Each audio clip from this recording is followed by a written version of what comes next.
Magandang araw po at isang pinagpalang araw po muli sa ating lahat. At narito po tayo sa ating ika-46 na yugto ng ating CLF 40-day prayer and fasting. At kasama niyo po muli ako. Ako po si Sister Glenda from CLF Navotas. At ang ating pag-uusapan po ngayong araw na ito ay tungkol po sa tema na kung saan how God proved to me that He really exists.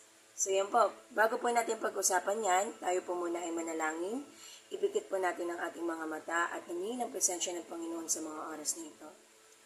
Panginoong Diyos, maraming salamat po sa panibagong araw na ibinigay niyo po sa amin upang kami po ay makarinig ng iyong mga salita, Panginoon. Lord, we thank you, Father, for all the blessings that you have given to us. At naniniwala kami, Panginoon, as long as kami ay connected sa iyo, Panginoon. Naniniwala po kami na ikaw ang Diyos ang magsusupply ng aming pangangailangan, maghihil ng aming mga sakit, Panginoon. At ikaw ang tunay na Diyos na magtutugon ng aming mga panalangin, Lord God. Maraming salamat po muli sa pagbibigay mo ng iyong selfish love to every one of us, Lord God. Ngayong araw na ito, Lord God, tulungan mo kami na maintindihan namin ng aming mga babalangkasing salita mo, Panginoon. Huwag niyo po hayaan, Panginoon, na anuman gawa ng kaaway, Panginoon, ang siyang maramdaman o maranasan namin sa mga oras na ito, kung saan kami ay gagambalain, Lord. Winawasak namin ito at hindi namin ito binibigyan, Panginoon, ng authority in our lives, Lord. Kayo na pong bahala sa amin, Panginoon, nawa lahat-lahat ng aming mapag-uusapan, Panginoon, ay patuloy na maging nutrisyon ng aming espiritu. We thank you, Father. Kayo na pong bahala sa amin. Sa tanging pangalan ng Jesus. Amen. So muli po, tayo po ay mag-uusap tungkol sa salita muli ng ating Panginoon. At yung tema nga po natin, ang nakasaad po dito, how God proved to me that He really exists. Ayan. Alam naman po natin, as a Christian, we do believe that God is real. Totoo ang ating Panginoon na pinaglilingkuran. Kasi, kung hindi ka naniniwala dito, then you are not a Christian. Why? Bakit ka nagpapatuloy kung sa tingin mong hindi naman pala totoo ng Panginoon mo? Kaya nga po tayo narito and we are still here because we believe that our God is real, that our God is alive and moving in our lives. So, sa aking buhay, kung tatanungin nga itong tema na to, ang may share ko sa inyo, kung paano ko napatunayan na ang Panginoon ay buhay at siya ay talagang nag-exist. Kumbaga, siya ay totoo. Siyempre, tayo, we have different stories on how we confirm that God is really exists. Pero sa buhay ko, siyempre, ako po ang mag-speak sa inyo ngayon.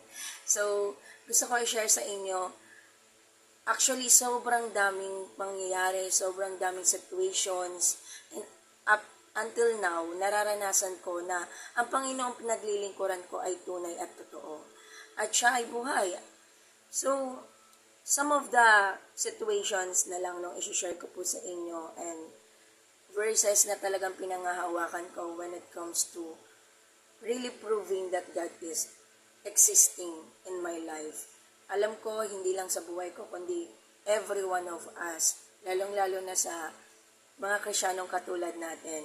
Sa mga, sa mga unbeliever kasi they are denying that God is alive, that God is existing in their lives kasi nga, they don't believe in God. Pero tayong mga Krisyano, it should and must na pagsigawan natin na ang Panginoon natin ay totoo sa buhay natin. And we cannot deny it sa lahat-lahat ng ginagawa niya every day of our lives. So, yun na nga po, sasabihin ko sa inyo ng mga situation o pangyayari sa buhay ko na tunay na naniniwala akong ang Diyos ay totoo. At siya ay talagang makikita, hindi lamang sa oras ng kagipitan, kundi sa lahat ng moment ng buhay natin. So first thing, alam ko, nasabi ko na po ito sa mga nakaraan ko pong mga videos. And uulitin ko pa rin po for the sake of our team, syempre to support this one. Mauulit ko pa rin po ng mga patotoo ko at ng mga situation na nangyari sa buhay ko na talagang hanggang ngayon ay pinagpapasalamat ko sa Panginoon. So, unang-una po, ang buhay po namin is na totally perfect. Lahat naman po tayo na totally perfect. Pero, in my life personally, nakaranas na po ako ng sobrang daming mga accidents in my life. Nandun na po nung sinasabi ng nanay ko ay ilang minuto ng patay, ganun, hindi na huminga, wala ng heartbeat. Dahil nga po, dumanas kami ng walang pambiling gamot, nagkasakit ng sobra-sobra, ganun. Tapos, bigla na lang isang gabi, hindi kinayanan ng katawan, ganun.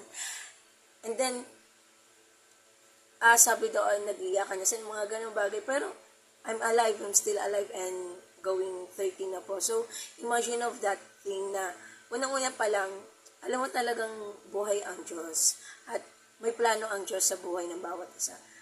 Another thing this is, nung nabundol ako, okay naman, nakatayo naman ako. Kahit tumilapon ako nun, walang injuries, as in talaga. Tumayo lang ako, tapos umuwi ako, tapos natakot na lang ako, baka paluin ako ng nanay ko. Mga ganong bagay. Tapos another thing naman is nung bulutong po ako, tapos sobrang worse kasi nga nung bata po kami ay wala po talagang pambiling gamot ng nanay namin na dumating sa punta na nung buhok ko ay naglagas na, as in naglagas-lagas na talaga siya, tapos sobrang worse na nung nangyayari sa akin.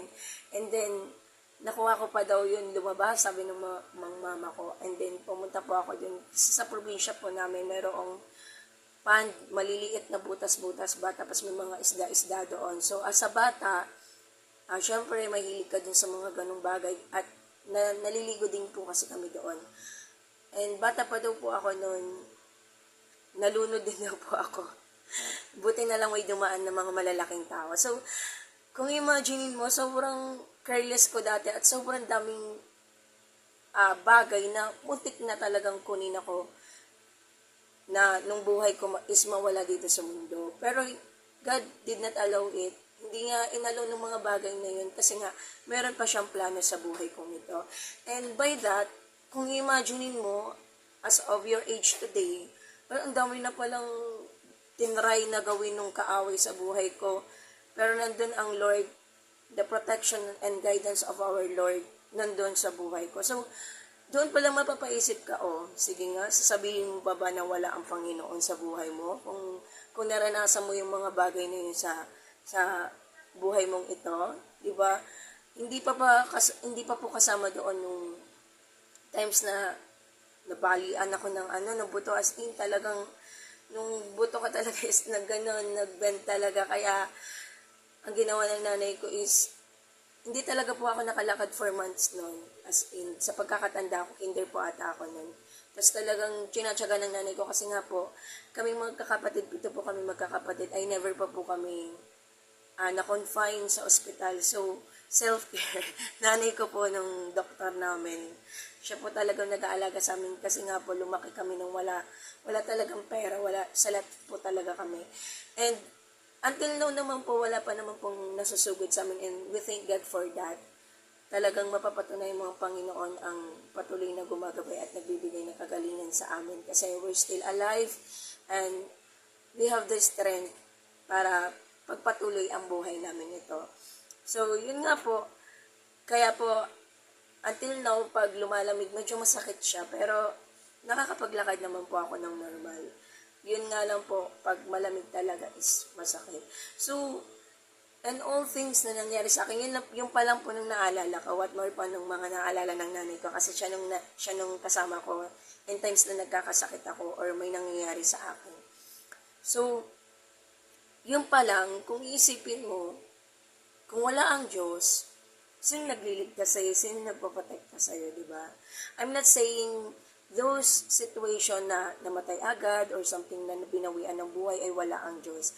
Siyempre, we cannot question God kung hanggang kailan na tayo. Pero in my case, na ang dami-dami nang nangyari sa buhay ko, we can assure and prove that God is really existing in my life. Sobrang dami.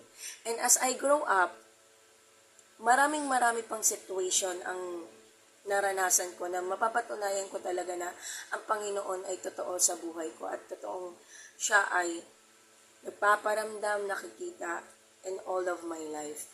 So, another thing po, syempre tayo, habang lumalaki tayo, maraming pagsubok tayong kinakaharap. And very clear sa mind ko nung pumasok po ako as a Christian. Diba po? Nakwento ko na din po nung naging case ng family namin na nung sobrang gulo talaga, as in gulo ng pamilya namin.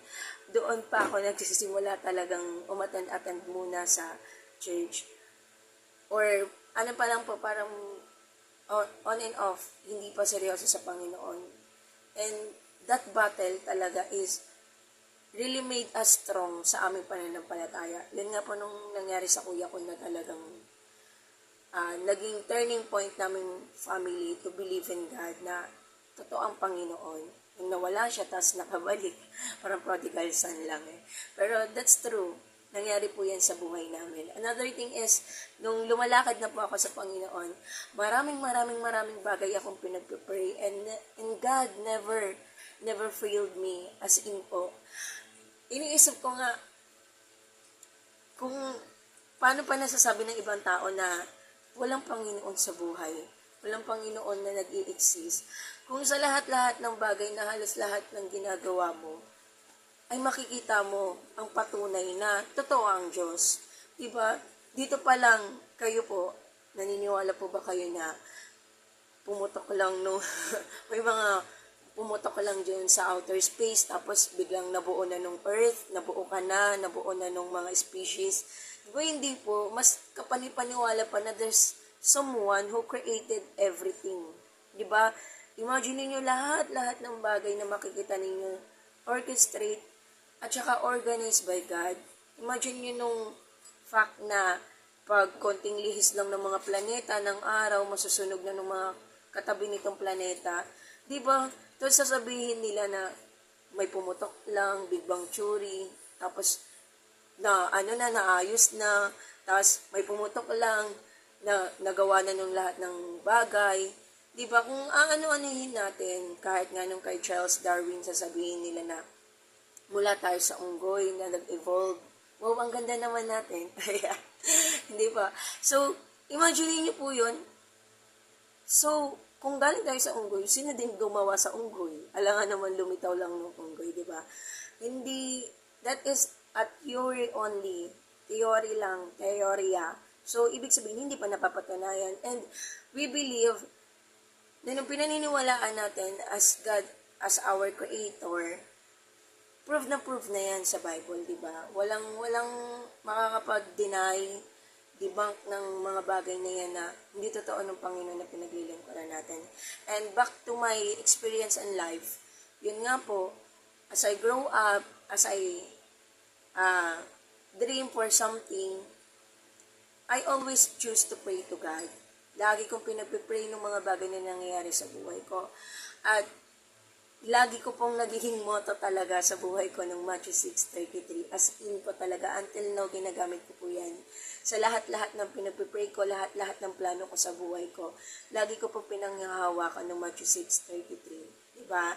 Sobrang linaw po kasi ng message noon. Sino po ba ang hindi makakaintindi nun, na kapag inuna mo ang Panginoon, ang katwiran niya at ang kaharian niya, lahat ng bagay ay idadagdag niya sa atin. So, napakalinaw po. So, anong pinakasusi na pwede natin gawin sa buhay natin is unahin ang Panginoon. At yun nga po nung ginawa ko sa buhay ko. At doon ko napatunayan na kapag tayo ay inuna natin ang Panginoon, never niya tayong iuhuli. Sobrang daming bagay na ginawa niya sa akin.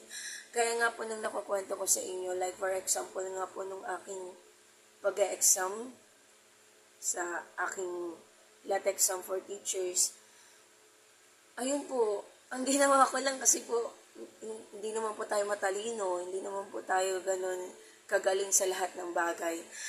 But what I did, I entrusted everything to God, and also, ginawa ko, nag-serve ako sa Kanya. Though may expectation sa utak ko na, Lord, gagawa ako para sa iyo. Sige na, Lord, ikaw na bahala sa akin, basta gagawa ako para sa iyo. Though may ganong thinking, kasi nga pinangahawakan mo yun, kumilos ka para sa Panginoon, unahin mo siya at siya nung bahala sa iyo, siya nung magdadagdag ng pangangailangan mo. Yun ang ginawa ko, and unexpectedly, Syempre, hindi po tayo nag-expect na makapasa tayo dahil nga po, nagtatrabaho tayo that time, sobrang toxic ng trabaho natin. Kasi po, unang trabaho ko po ay naging cashier ako.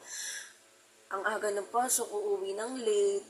Hindi po totoo nung 8 hours nung pasok mo. Plus nung 1 hour na break time, bali 9 hours. Toxic po siya kasi mga kasama mo, mga boss mo, hindi pa talaga siya okay. And then, pinagbabawalan ka na magsimba. Kasi nga, Sunday, maraming customer. So, kailangan nila ng cashier. Sa ano po yung kilalang, kilalang mall. Hindi nila priority nung pagsisimba. So, dumaan sa buhay ko na parang ano na pa ako, napapagod na po ako kasi ang hirap magpaalam kapag may activity sa Lord. Ang heart ko po talaga ay lahat ng activity ng Lord, gusto ko present ako. Ayoko po kasi may namimiss. Kasi nga yun yung motto ko, yun yung pinanghawakan ko na unahin ng Panginoon sa lahat at siya na nung bahala sa akin. So, after 4 months, after ko mag-take ng let ko, give up ko na nung work ko. Hindi ko na inantay ng result actually. Kasi I believe na si Lord ang bahala. Kasi hindi ko na po talaga kaya nung pagbabawalan ka ng Sunday umabsent, hindi ka makakapag-church. Though, unang-una pa lang, negotiate ko na po yun sa kanila na Christian po ako, hindi po sana malagyan ng schedule ng Sunday. Umuo sila, pero along the way, bigla na lang sasabihin, ay sorry, kasi nag-change ng ganito. Ganun na po sila. Tapos parang twice na akong di nakaka-attend. Parang ayoko na. Sabi ko, hindi ito nung gusto kong job. Binigay ito ng Lord, pero inaakala kong binigay ito ng Lord, pero ginagamit ko naman para hindi ako makapagtuloy sa Kanya. Then, I don't want it.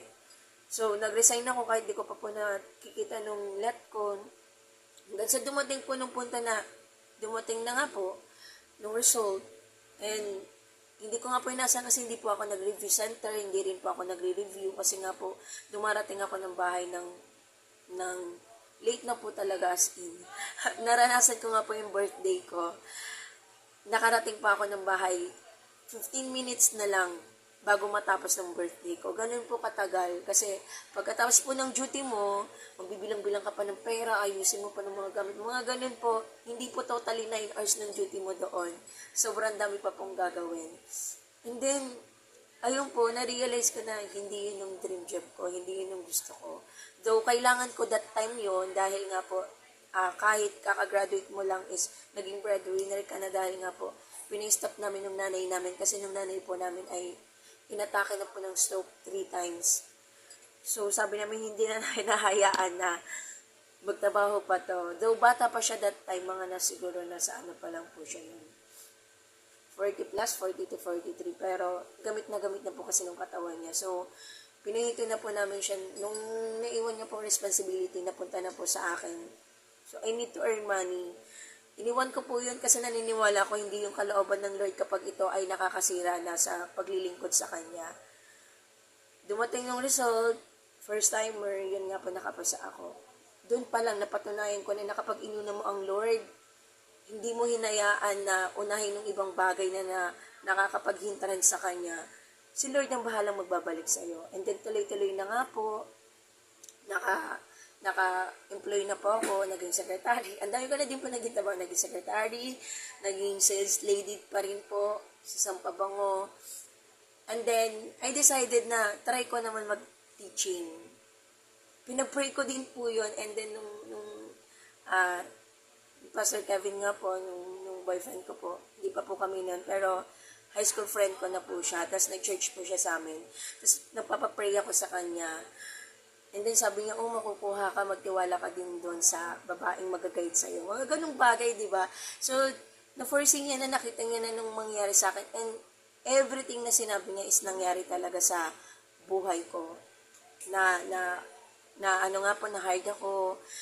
Tapos, yun nga, may babae nga tumulong sa akin na naging close ko doon. Basta lahat po ng pinag-pray namin na in-interest namin sa Panginoon nangyari. So, naging teacher na nga po ako. And another thing na pinagpapasalamat ko sa Panginoon, nung tinry ko naman mag-public as a teacher, sobrang hindi ko po inaasahan pero I tried. Sabi ko, Lord, gagawin ko best ko, kau bahala. Basta maglilingkod ako sa'yo. Yun yun.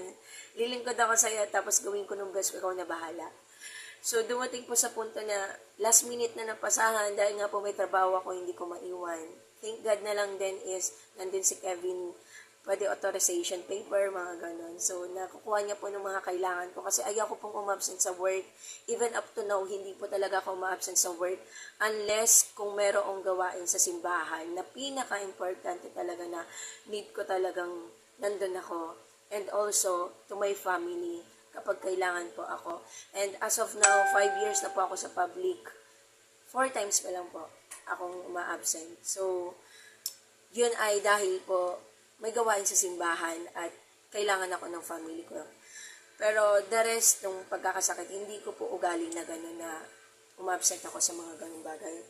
So, yun nga po, last minute.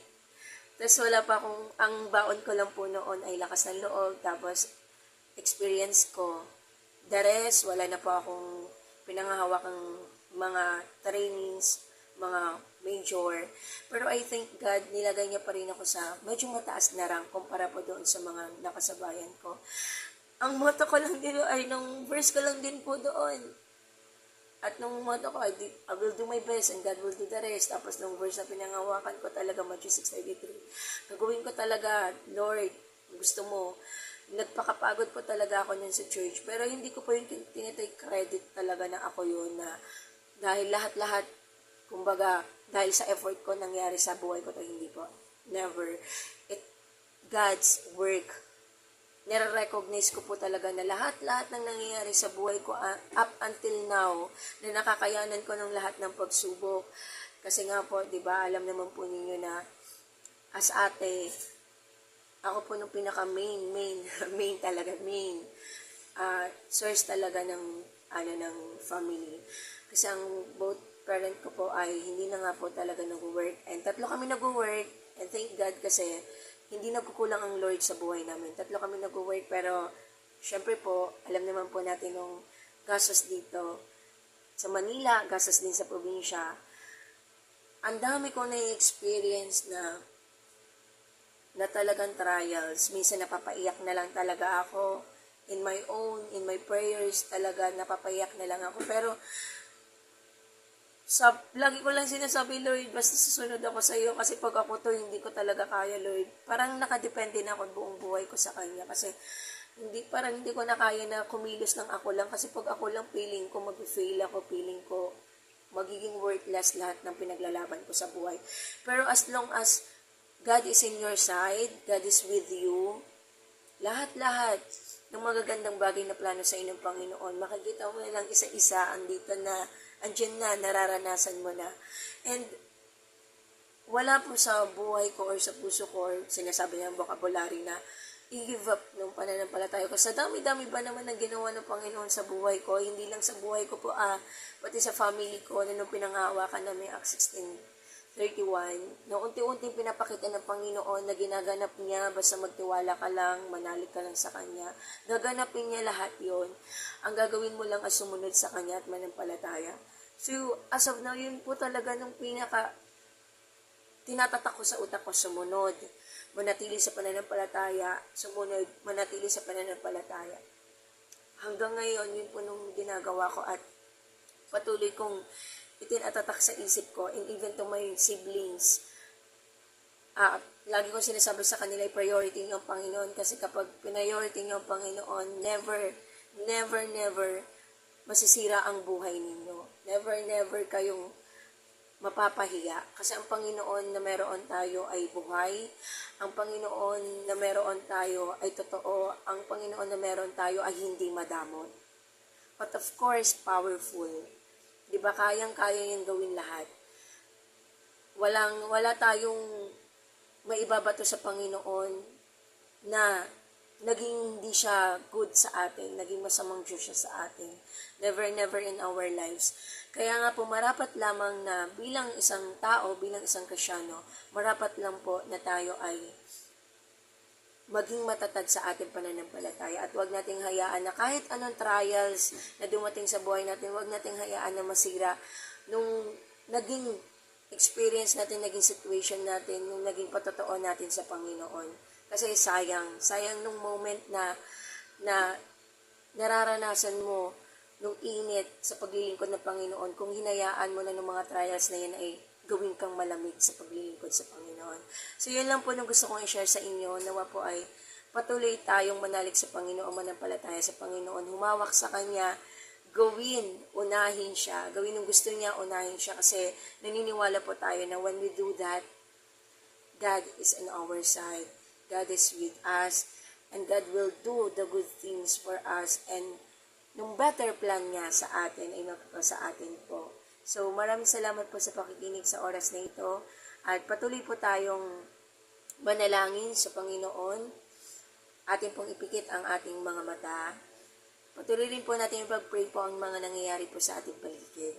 So let us pray. Father God in heaven, we thank you, Lord, for this morning, day, Lord God. Even if it's evening, Lord God, sa ibang lugar, Lord, here in the Philippines, evening, Lord, sa ibang lugar ay morning or afternoon. Lord God, we're praying right now, Lord, na Ikaw ang Diyos na patuloy na mangusap sa amin, magpaalala sa aming Panginoon kung gaano kahalaga na Ikaw ang inuuna sa buhay ng bawat isa, Panginoon. Kasi Lord, if we allow You to be the first in our lives, Panginoon, manguna, maging trono ng buhay namin, Panginoon, Ikaw naman po ang bahala sa aming Panginoon sa lahat-lahat ng bagay. We believe, Lord God, na You are powerful, faithful, and loving God, na hindi mo kami pababayaan, Panginoon, to suffer from nonsense things, Lord Jesus. Panginoon, we're praying, Lord, sa lahat-lahat, Panginoon, ng aming mga sasabihin, gagawin at iisipin, Panginoon, Ikaw mapapurihan namin. We are also praying, Panginoon, sa nangyayari po sa aming mga paligid, Panginoon. Naniniwala kami, Panginoon, na hindi ka bulag, hindi ka bingi, hindi ka natutulog na Diyos, Panginoon. You are in control, Panginoon. Alam namin, Panginoon, na despite, Panginoon, na nangyayari sa aming Panginoon, naniniwala kami na Ikaw ang Diyos na may kontrol ng lahat ng ito. Kaya dumadalangin kami sa iyo, Panginoon, kung ano man po ang nais mo, Panginoon, sa mga bansang ito, sa bansa namin, Panginoon. Patuloy na maganap ito, Lord. Gayon din, gabayan niyo po, Panginoon, ang mga naniniwala sa iyo. At gayon din, Panginoon, dinadalangin namin na patatagin niyo po ang pananampalataya nila, Panginoon. It's already written, Panginoon, in the Bible na mangyayari ito. But yet, Lord God, we're praying for the strength, Lord God, for the guidance and wisdom, Lord God, upang sa mga nararanasan namin ito, Panginoon, Ikaw pa rin po ang masunod namin at hindi namin ma-deny ng aming pananampalataya towards You, Father. Maraming salamat, Panginoon, pagpalain Niyo po ang bawat isa na nandito, Panginoon, na nakikinig, Panginoon, gayon din po ang kanilang pamilya. We're praying also sa kanilang mga desires, Lord, and the same thing with our church, Lord God, na pinaglilingkuran, Panginoon, na nandun kami as a member, Lord God. Dalangin po namin, Lord, na pagpalain niyo po ito at pagyabungin niyo pa po upang mas marami pa pong kaluluwa ang siyang makarinig ng iyong mga salita, Panginoon. Gamitin niyo po kaming mainam into this ministry, Panginoon. Also to our country, Lord God, kayo na pong bahala rito, Panginoon. Naniniwala kami, Panginoon, that there is no accident, Panginoon, kung bakit kami narito. And I do believe, Lord God, the thing, Panginoon, na mapag-pray namin ng aming bansa, Panginoon, ay isang kaluguran na din sa iyo, Panginoon. And as a living proof, Lord God, that we are Christian, hindi lamang po, Panginoon, na nag-exist kami, but we are a Christian who prayed, Panginoon, for our country, Panginoon. Maraming salamat, Lord, sa lahat-lahat ng ginagawa niyo po sa amin. Patuloy nga po namin pinagkakatiwala ang lahat ng ito. Ikaw lamang masunod namin sa buhay namin. Ikaw lamang mapapurihan namin. We thank you, Father. And we are declaring healing upon healing, Panginoon, provision upon provision, and patuloy na Ikaw ang Diyos na siyang manguna sa buhay namin, and your Holy Spirit will be the one who guide us, who teach us, give us wisdom, O Father. We thank you, Father God. We thank you, Jesus. We thank you, Holy Spirit. Be upon us, be upon us. In Jesus' mighty name we pray. Amen.